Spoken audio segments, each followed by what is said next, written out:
From the 4th to the 6th of December 2018 in Dar es Salaam, Tanzania, a workshop event took place on the topic of on-site sanitation and fecal sludge management. It was organized by GIZ Tanzania in collaboration with BORDA. The trigger for this event was the notion that most cities in sub-Saharan Africa still lack safely managed sanitation facilities and related services. The 3 days workshop in Tanzania brought together teams of experts from Zambia, Uganda, and Tanzania as well to discuss this topic. The event provided them with a platform for exchanging experiences and know-how. It encouraged them to reflect on how decentralized sanitation solutions can provide improved sanitation services in areas without conventional centralized sewer systems. The coverage is still low, and it is estimated to be about 12% in the urban areas that is covered by sewerage services. And that implies that there is still a big gap that has to be filled in terms of provision of sanitation services in Tanzania. It can also be noted that the 11% we are talking of sewered systems, and there is an opportunity to improve that through provision of on-site sanitation services, and that includes fecal sludge management activities. Humans produce excreta, which is feces and urine. Now, the feces contains harmful pathogens which are harmful to public health. So the management of excreta at the point of production is called on-site sanitation. This is where we have pit latrines and septic tanks. But the management of these excreta from these containment units up to the end use and disposal is what we call fecal sludge management. So it involves the whole entire value chain from containment, emptying, treatment, and end use or disposal. A centralized treatment unit offers services to a very wide catchment area. Then a decentralized treatment unit offers services around the point of production. So in terms of a decentralized treatment unit, it's advantageous because you find that the services in terms of treatment are near the point of production. When you are dealing with a decentralized treatment unit, it becomes cumbersome for service because very long distances will need to be covered in providing a service. I think the topic of FSM, it really stems from the rationale that cities, particularly in Africa, East Africa, are urbanizing rapidly. They are growing so quickly that the current sanitation solutions, which is typically conventional sewerage, just cannot keep up with this rapid growth. So FSM is one of the solutions that we really believe is a suitable and appropriate option for cities like Dar es Salaam, similarly for Kampala and Lusaka, where even if you expand the centralized sewerage, it cannot keep up with the growth of the population, which is expanding too fast. In the first place, the issue of fecal sludge management and on-site sanitation is a kind of the first setback is not a social stigma. It has direct impact to the health of the users. The more improved the technology, the less health impact is going to. The community is going to face. As you might have expensive technologies which are much more safe, but a centralized system is very expensive, and it's the safest of all because you cannot meet your shit in whatever case as compared to other systems.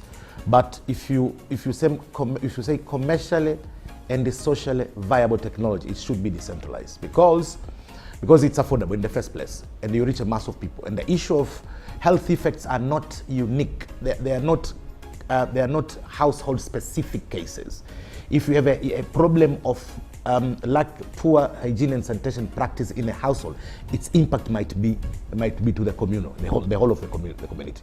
So I'm saying with decentralized systems, which are cheaper to install, I say, they are socially acceptable, with some byproducts which can be turned into commercial.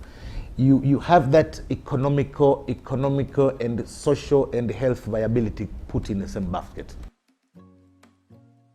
Kadiri ya lengo katika kuanza kwetu ilikuwa ni kuhudumia kata ya Kigamboni. Wakati huo ilikuwa ni kata ya Kigamboni, lakini sasa upande huu sasa hivi ni manispa ina kata 9. Na katika kata 9 kituo hiki ambacho sasa ofisi na shughuli nyingine ziko katika kata ya Tungi, na kutoka mwanzo ilikuwa ni katika kata ya Tungi. Na hapa tulipo katika shughuli kubwa sasa, shughuli mama tulionayo ni ya taka ngumu, udhibiti wa taka ngumu na udhibiti wa taka maji. Na 2012 tumejenga rasmi mfumo wa kuchakata maji taka maji, ambayo yanafanyiwa mchanganuo wa maji peke yake, mvuke biogas peke yake na mbolea peke yake. Lakini uwezo wa kituo tunapokea lita 4,000 mpaka 8,000 kwa siku, ambapo karibu tunakuwa tumegusa karibu kaya 5 mpaka 10 kwa siku. Kwa sababu unaenda nyumba ina watu 5, nyumba ina watu 5, na tunaanza kwenda nyumba 2 hadi 3 kwa siku. Changamoto za sasa ni hizo, kwamba vyoo tunakuta vina takataka. Sasa maana yake huwezi kuchukua takataka kuweka kwenye mfumo. Kwa hiyo inakuwa ni changamoto tayari katika kazi tunazozifanya. Maana yake ni ujuzi wa jamii katika matumizi ya hii mifumo ni changamoto. Lakini basi penye changamoto kuna mafanikio pia. Eneo kubwa ni la mafanikio, kwa sababu mifumo hii imejengwa kwa ajili ya kuepusha uchafuzi wa mazingira. Kwa hiyo tayari tuna kipande kikubwa ambacho tumeokoa mazingira. Hiyo ni faida, lakini unaona ni kazi. Kwa hiyo tuna kipande kingine ambacho ajira zimetokea. Hiyo ni faida. Lakini kuna mazao yanayotokana baada ya kuyachuja hayo maji. Mwisho unaona kwamba tunapata maji safi, sio salama, maji safi ambayo yanaweza kutumika kumwagilia au kufugia samaki. Kwa hiyo ni faida, mbolea na vitu vingi.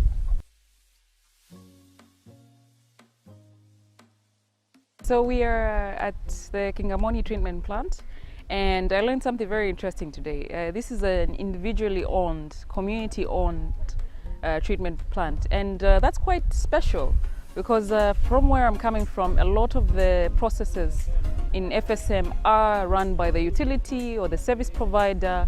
They are run by the community organizations. They are not run by individuals.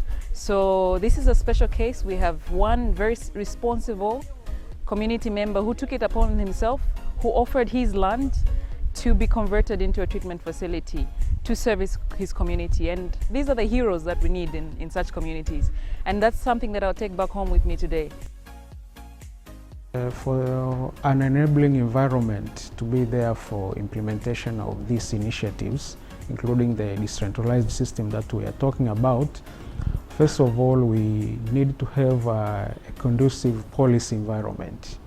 We need to have a clearly defined sanitation policy that clearly defines the roles of various stakeholders in the entire chain. We need to have clearly defined role for the different ministries that are involved in the sanitation process, the role of the Ministry of Water, the roles of the Ministry of Health, the local government, various regulators including EURA, National Environmental Management Council, and other stakeholders who are touching the sanitation issues. The major challenge of decentralized system is availability of land. You know, in words, you need sufficient land, and mostly in how do you accommodate the effluent after treatment, where does the effluent being channeled. And I say that is the first and foremost limitation to it. But that could be addressed, because like the project we are doing now, we are involving municipal council purposely to make sure that we get sufficient land for implementation of the project. Changamoto kubwa ambayo tulikutana nayo ni kubwa mno, ni upokeaji wa jamii juu ya elimu ya huu mradi. Wanajamii wengi tunapowatajia swala la kinyesi, wanaamini kwamba mawazo yao kama ya zamani, kwamba kinyesi kitamwagwa hapa na mazingira yatakuwepo sasa ni mazingira machafu, sio mazingira rafiki. One thing that has worked efficiently in Zambia is the provision of fecal sludge services by community-based organizations. Because community-based organizations are respected in the communities in which they are existing, it's very easy for them to have an influencing voice on the community, and also because they are known and can be located anywhere when the community needs the services, it is an effective model of service provision. There are so many options, and they see the challenge of improving actually sanitation through centralized sewer. Take into account the context in urban areas where you have unplanned settlements. When it comes to implementation of centralized sewer, you're talking about you need a lot of money. But with fecal sludge management, you could actually improve sanitation situation on the ground with limited resources. And the limited resources is one of the challenges facing the subsector.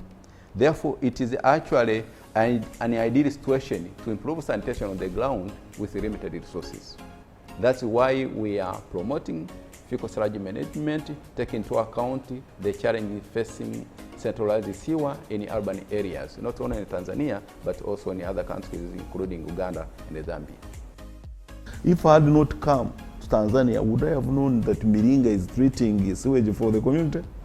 And when we have a challenge of fecal sludge in our communities, so we have land. Why can't one person also put up such a thing?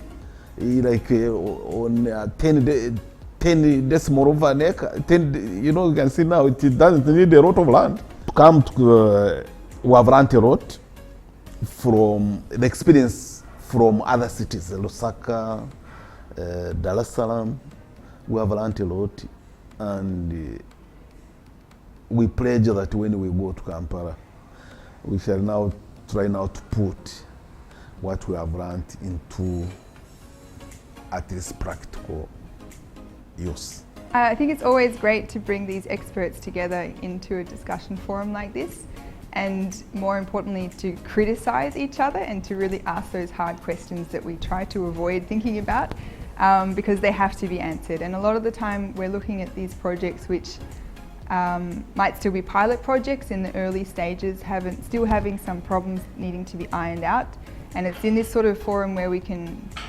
try to reach some conclusions and overcome these challenges with inputs from other countries which might have done it in a different way, ask these critical questions that we haven't thought about.